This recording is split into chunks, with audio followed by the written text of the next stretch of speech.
దృష్ట్వా పాండవానీకం వ్యూఢం దుర్యోధనస్తదా ఆచార్యమువనంగమ్య రాజా వచనమబ్రవీత్.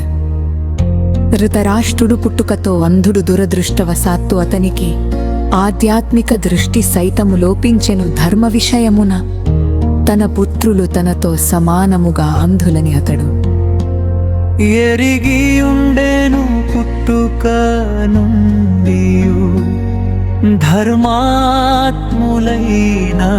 పాండవులతో వారు ఒక ఒడంబడికకు రాలేరని అతడు నిశ్చయముగా తెలిసి ఉండెను. అయినను తీర్థక్షేత్రమైన కురుక్షేత్ర ప్రభావమును గూర్చి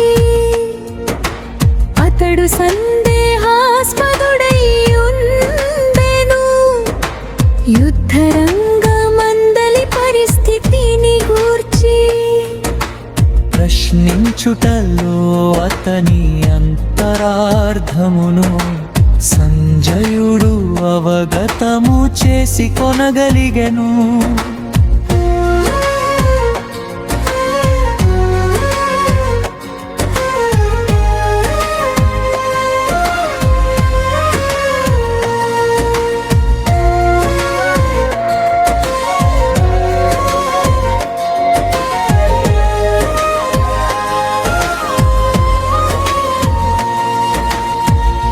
కనుకనే సంజయుడు ఆ నిరాశ చెంది ఉన్న రాజును ఉత్సాహపరచనించి పవిత్ర స్థలముచే ప్రభావితులై అతని పుత్రులు రాజీకి సిద్ధపడుట జరుగబోదని ఆశ్వాసము నొసగెను. పాండవ సేనాబలమును గాంచిన పిమ్మట అతని తనయుడైన దుర్యోధనుడు నిజస్థితిని ఎరుకపరచుటకు శీఘ్రమే పతి అయిన ద్రోణాచార్యుని చెంతకు చేరనని సంజయుడు ధృతరాష్ట్రునికి తెలియజేసెను. దుర్యోధనుడు